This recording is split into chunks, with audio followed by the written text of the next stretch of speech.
भगनी उम्र लगभग 10 साल।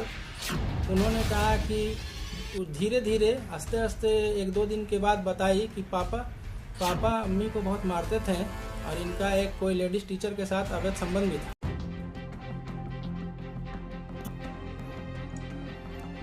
महिला की मौत के 17 दिनों के बाद कब्र से निकाला गया शव। चलिए बताते हैं क्या है पूरा मामला। दरअसल धनबाद वासेपुर नबी नगर की रहने वाली एक युवती की शादी मुस्लिम रीति रिवाज के अनुसार 2010 को बिहार के नया भोजपुर के रहने वाले नफीस आजाद के साथ हुई थी। शादी के बाद सब कुछ ठीक ठाक चल रहा था, जिसके बाद दहेज के लिए उसे प्रताड़ित किए जाने लगा। साथ ही उसके पिता से जमीन लेन देन की बातें होने लगी, जिसे लेकर युवती के पति ने अपने मन में खटास बना रखा था, जिसे लेकर पत्नी व बच्चे के साथ एक पिता व पति का रवैया ठीक नहीं था। हालात कुछ ऐसा आ गया कि धनबाद की रहने वाली जैनब खातून की मौत हो गई, जिसके बाद ससुराल वालों ने मौत का कारण सड़क दुर्घटना बताया है। वहीं इधर इस पूरे मामले को लेकर मृतिका के भाई नूरुल्लाह कुरैशी ने नया भोजपुर थाने में FIR दर्ज कराया है।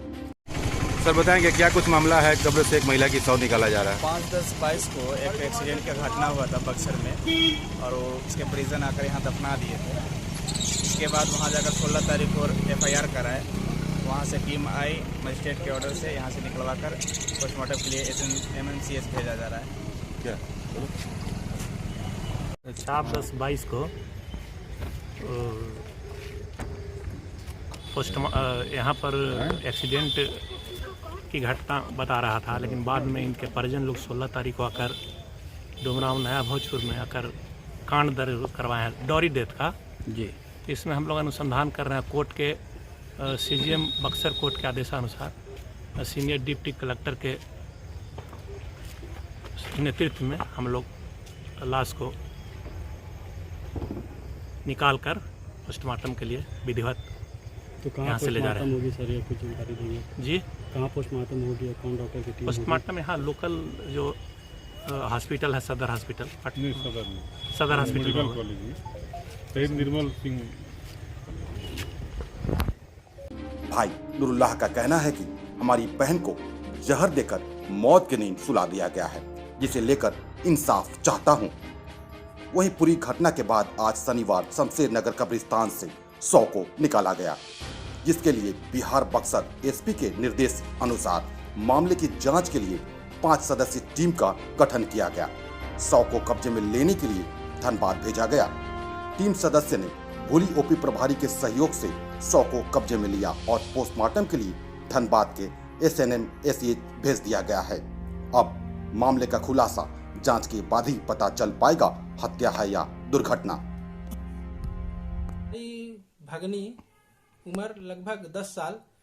उन्होंने कहा कि धीरे धीरे आस्ते आस्ते 1-2 दिन के बाद बताई कि पापा अम्मी को बहुत मारते थे और इनका एक कोई लेडीज टीचर के साथ अवैध संबंध भी था। और इस बीच दुर्घटना के मतलब करीब 2 महीना 3 महीना के पहले अम्मी को उन्होंने बहुत मारा था बेल्ट से, और हम लोगों को भी मारा था और कहा था नानी या मामू को नहीं बताना है, नहीं तो तुम लोगों को जान से मार देंगे। तो अम्मी हम लोगों को मना की थी कि नहीं बताना है, तो हम लोग नहीं बताए। उसके बाद हम लोग वहाँ पे लगभग हम लोग आज ऐसे क्या हालात आ गए जो उनको सबके फिर कब्र से निकालने के नौबत आ आज ये हालात ये आ गए कि रास्ते में हम लोगों को जब पता चला कि ये जहर बच्ची लोग कह रही है कि पापा मम्मी को बोतल में कुछ पिलाए थे, तो हम लोगों को पूरा शक है कि इनकी एक प्लानिंग के तहत हत्या किया गया जी।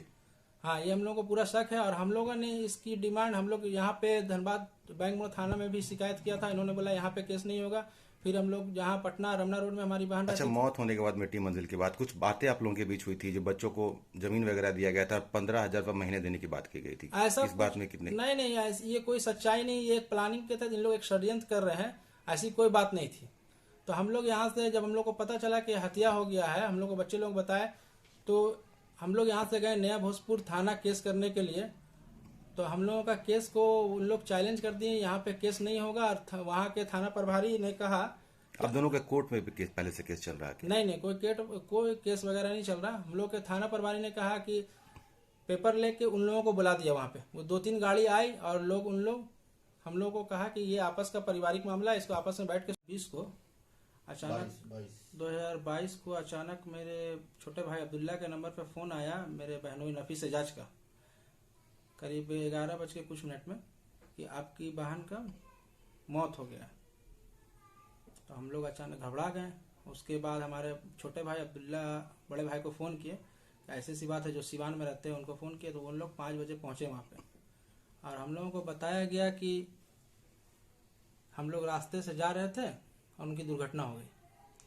हम लोगों को लगता है कि ये एक उन लोगों का मौखिक बयान है, जहाँ पे कहीं पर रास्ता में हम लोग उनसे पूछे, जब वापस हम लोग आ रहे थे रास्ता में उनसे पूछे कि आप कहाँ पे आप लोगों की एक्सीडेंट हुई, वो ठीक से नहीं बता पा रहे थे।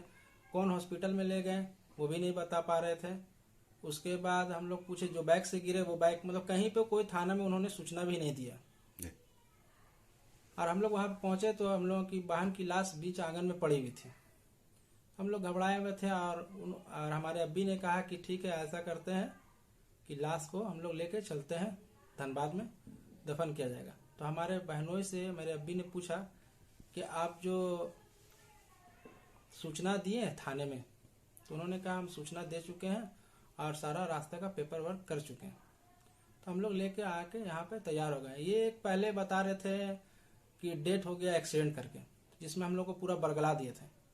कुछ दिनों के बाद हम लोगों को 2-3 साथ में हम लोगों के साथ हमारे बहनोई नफीस एजाज, उनके घर वाले, उनकी बहन, सब लोग साथ में आए और यहाँ पे पहुँच के हम लोग इनको सब लोग अच्छे से रहे। मिट्टी मंजिल हो गया।